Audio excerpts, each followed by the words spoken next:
रात को अलार्म लगा के 4 बार बंद करते रहते हो। दोस्तों आज हम बात करने वाले हैं सुबह जल्दी उठने को लेके। हम में से ज़्यादातर लोग अलार्म लगाते हैं लेकिन सही समय पे उठ नहीं पाते, बार बार अलार्म बंद कर रहे होते हैं। दोस्तों मेरा नाम है डॉक्टर संदीप और अपने 15 साल के एक्सपीरियंस से मैं कुछ बताने वाला हूँ जो आपको याद रखना है अगर आप किसी भी एग्जाम को क्रैक करना चाहते हैं। सुबह क्यों जल्दी उठना चाहिए, कैसे आप उठ सकते हैं, उन सारी चीज़ों के बारे में बातें करेंगे।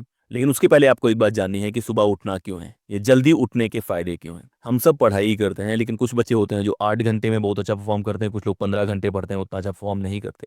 उनमें फ़र्क टाइम का नहीं होता, उनमें फ़र्क होता है कि उनका बेस्ट टाइम कौन सा है और उनका बेस्ट काम कौन सा है, उसके बीच में अलाइनमेंट कैसा है। मान लेते हैं कि एक टाइम फ्रेम है जहाँ पे इंसान का कॉन्सेंट्रेशन 90% है कि अगर वो 100 चीज़ें पढ़ेगा तो 90 चीज़ें याद कर पाएगा। आप कोई आप ऐसा सब्जेक्ट उठा के पढ़ रहे हैं जो एग्जाम में आता ही नहीं है, तो कोई फ़र्क नहीं पड़ता। लेकिन अगर आप 90% कॉन्सेंट्रेशन वाले टाइम को 90% इंपॉर्टेंट काम में लगाते हैं जो प्रीवियस ईयर क्वेश्चन पेपर में आए हैं, तो आपके ज़्यादातर चांस हैं उस एग्जाम को निकालने के लिए। तो अपने लगभग 15 साल की एक्सपीरियंस से जो मैं बताने की कोशिश कर रहा हूँ उसको आपको ध्यान से सुनना है। पहला है कि टाइम प्लानिंग बहुत इंपॉर्टेंट है और उस टाइम प्लानिंग का एक इंपॉर्टेंट पार्ट है सुबह उठना। मैं इस बात पे यकीन करता हूँ कि जो लोग सुबह उठते हैं सुबह का टाइम ज़्यादा प्रोडक्टिव होता है, और ये मैं नहीं कह रहा हूँ, साइंस ये बताती है। एक कॉन्सेप्ट होता है अल्ट्रेडियन रिदम का, कि बॉडी का एक रिदम होता है, वो प्रोडक्टिविटी होती है, और वैसे ही एक बॉडी का क्लॉक होता है। तो मॉर्निंग टाइम जो होता है वो मेरे हिसाब से बेस्ट टाइम होता है, और बहुत लोग ये फील भी करेंगे क्योंकि उस समय आपका फोकस जो होता है बहुत ज़्यादा बेहतर होता है। और मॉर्निंग टाइम में अगर आप पढ़ाई भी नहीं कर रहे हैं तब भी जल्दी उठने के बहुत सारे फायदे होते हैं आपकी हेल्थ के लिए। हेल्थ के बियॉन्ड भी आपको ज़्यादा टाइम लगेगा। जो लोग सुबह उठते हैं देखना उनके पास ज़्यादा टाइम होता है, मतलब होता तो 24 घंटा है लेकिन जो रियलाइजेशन होता है वो ज़्यादा होता है। हमें से ज़्यादातर लोगों को पता है कि सुबह उठना इंपॉर्टेंट होता है, बस कुछ लोग होते हैं जो डिसएग्री कर सकते हैं। आपका डिसएग्रीमेंट करना राइट है। अब जानने की कोशिश करते हैं एक रियलिटी के बारे में कि सुबह ज़्यादातर लोग क्यों नहीं उठ पाते। बहुत लोग जो सुबह उठना चाहते हैं वो सुबह पे फोकस करते हैं। कभी भी सुबह उठने के लिए आपको रात पे फोकस करना पड़ेगा। रियलिटी ये है कि आपको 7 से 8 घंटे की नींद चाहिए अगर आप अच्छे से पढ़ाई करना चाहते हैं। आपकी नींद जो है वो आपकी मेमोरी फॉर्मेशन में हेल्प करती है। आपका ब्रेन कैसे चीज़ों को रिकॉर्ड करेगा, उसमें नींद बहुत इंपॉर्टेंट है। तो बहुत सारे बच्चे होते हैं मैं 4 घंटे पढ़ के नींद पूरी कर लेता हूँ, 5 घंटे पढ़ता हूँ, मैं तूफान मचा देता हूँ, मेरी कुत्ते वाली नींद है। इन सब चीज़ों पे मत पड़ा करो यार। नींद आपको 7 से 8 घंटा चाहिए। एग्जाम आप 2 दिन 5 दिन 1 महीने में नहीं निकाल पाओगे।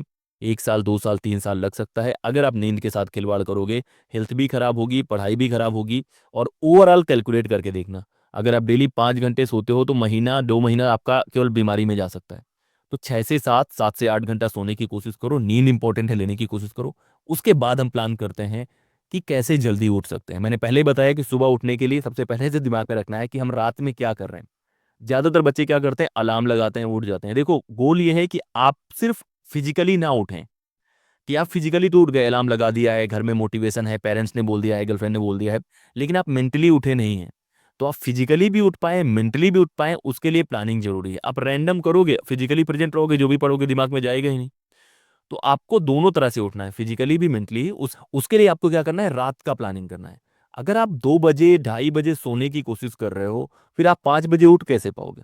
तो आपको सही से प्लान करना है। 2-3 बातें हैं जो मैं बता देता हूँ आपको अगर आपको रात में जल्दी से बढ़िया प्लान करना है। पहला होता है, एक होता है 10-9-8 रूल। कहने का मतलब है कि 8 बजे तक आपको अपना जो भी टफ टास्क है, जो भी बहुत डीप वाला टास्क है, जो पढ़ाई कर रहे हैं, जो थोड़ा-सा टफ लग रहा है, वो फिनिश कर लो।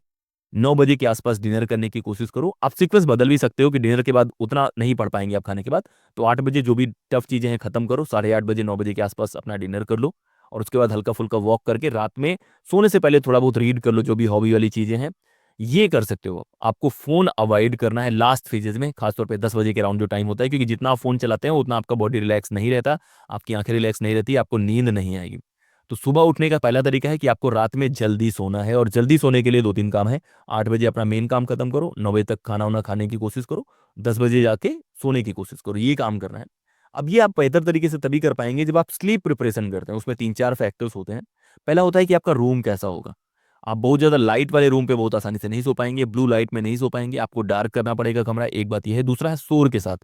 हम में से बहुत लोग हॉस्टल में रहते हैं, अलग-अलग रूम्स में रहते हैं। कोशिश करो कि एक बहुत ही डिस्टर्बेंस वाली चीज़ ना हो, कि आपका रूममेट बहुत लाउड नॉइज़ पे बजाने की कोशिश कर रहा है गाना या कुछ 10 बजे 11 बजे, आप नहीं सो पाएँगे।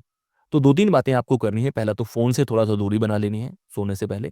दूसरा है कि बहुत ज़्यादा शोर नहीं होना चाहिए, रूम थोड़ा-सा डार्क होना चाहिए, और ये आप कर लेंगे तो आपका रूम कहीं न कहीं एक कंफर्टेबल रूम हो जाएगा आपकी नींद के लिए, और नींद बहुत इंपॉर्टेंट है, हम सबको पता है। तीसरा काम करना है, अपने मेंटल जो माइंडसेट है ना, उनको चेंज करना है। जैसे हम जब भी सोने की कोशिश करते हैं, तो सोने के साथ-साथ अपने दिमाग में कुछ प्लान भी रखो कि कल क्या करने वाले हो।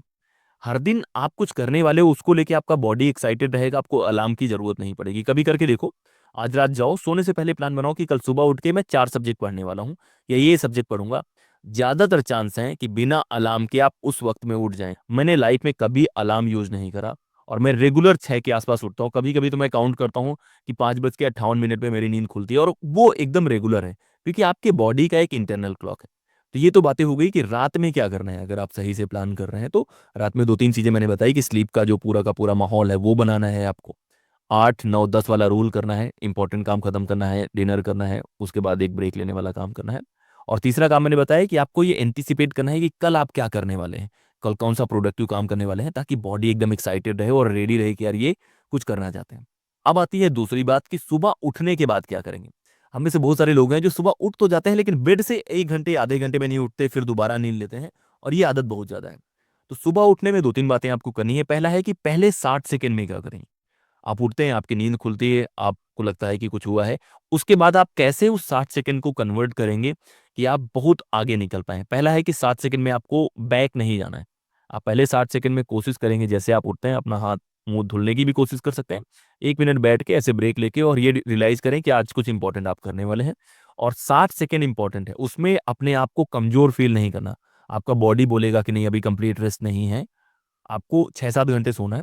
आपका माइंडसेट बोलेगा कि नहीं यार, सो जाते हैं, सो जाते हैं। वहाँ पे अगर आप जीत गए तो आप फ़ायदा करेंगे, अगर वहाँ पे आप हार गए हैं तो फिर आपका टाइम वेस्ट है।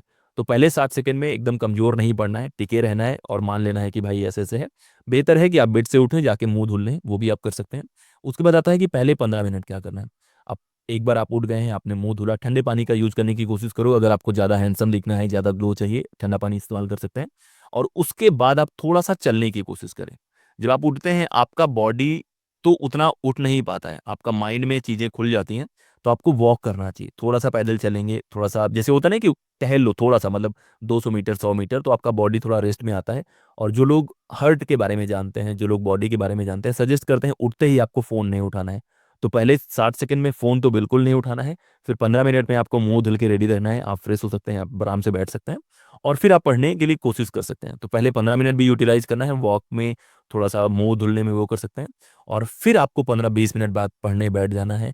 मैं सुबह-सुबह तुरंत खाने पे यकीन नहीं कर मैं चाहता हूँ कि आप 1 डेढ़ घंटा पढ़ें और सुबह वो पढ़ने की कोशिश करें जो आपने ऑलरेडी पढ़ा हुआ है।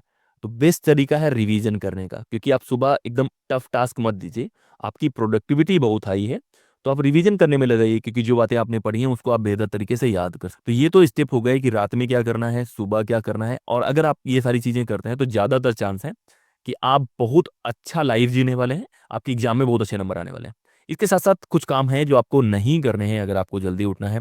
पहला है लेट नाइट तक फ़ोन यूज़ करना। हम में से ज़्यादातर लोगों को रील्स देखने की आदत होती है और जब पढ़ाई हो जाती है तो हमें लगता है कि यार रील्स देखते हैं, मज़ा आती है और वो एक अलग-सा डोपामाइन मिलता है कि हम लोग लगातार एक से दूसरे में, दूसरे से तीसरा, बहुत बार 2 बज जाते हैं, 3 बज जाते हैं, वो गलती मत करो। अगर आप पढ़ाई कर रहे हैं तो आपका टाइम इम्पोर्टेंट है, आपकी टाइम टेबल प्लानिंग इम्पोर्टेंट है और आप एक दिन भी मिस करते हैं ना, वो कहीं न कहीं 5 से 10 दिन आपको प्रभावित करता है। तो पहला काम है फ़ोन एडिक्शन से दूर रहना है, फ़ोन को थोड़ा दूर रखने की कोशिश करना है। दूसरा काम करना है कि जो नॉइज़ है, जो आपके नॉइज़ी रूममेट्स हैं, उन लोगों को थोड़ा अवॉइड करना है। मैं बहुत लोगों को देखने की कोशिश करता हूँ कि वो लोगों को बोल नहीं पाते हैं कि भाई शांत रहो। देखो, अगर आप किसी के साथ रूम शेयर कर रहे हो या आप खुद भी गाना बजा के सोने की कोशिश करो, नहीं सो पाओगे। आप लोग पढ़ाई करने के लिए हो यार, आप लोग दोस्ती निभाने के लिए हो, लेकिन ऐसा दोस्त कौन-सा है जो आपके बारे में फ़िक्र नहीं कर रहा है? अगर आप पढ़ने में इंटरेस्ट रखते हैं, इन चीज़ों में इंटरेस्ट रखते हैं, तो आपको इन चीज़ों को ध्यान देना पड़ेगा। तो उन चीज़ों को अवॉइड करो।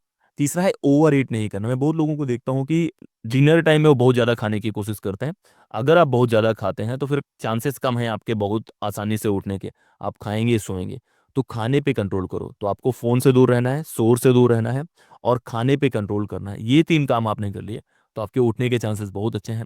इसके साथ-साथ कुछ बातें और मैं बताता हूँ कि अलार्म से जब आप उठते हैं तो ऐसे लगता है फ़ोर्स्ड आप उठने की कोशिश कर रहे हैं। आपका बॉडी और माइंड के बीच में सिंक नहीं है। तो अपने बॉडी के अलार्म को यूज़ करने की कोशिश करो और उसका इस्तेमाल करोगे तो ज़्यादातर चांस है कि आप सही समय पे उठ जाएँगे और अच्छा कर पाएँगे।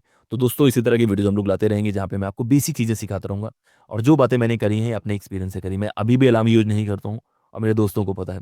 अब इसके साथ एक बात और भी बतानी थी कि मेरा पॉलिटिकल अफेयर्स ऐप आ गया है जहाँ पे आप बहुत तरह के कोर्सेज़ देख सकते हैं। यूपीएससी गाइडेंस के बारे में, पब्लिक स्पीकिंग के बारे में, पॉलिटिक्स के बारे में कोर्स वहाँ से लेने की कोशिश करो, बाकी लोगों से शेयर करने की कोशिश करो और कमेंट करके बताओ कि आप कितने बजे उठ जाते हो।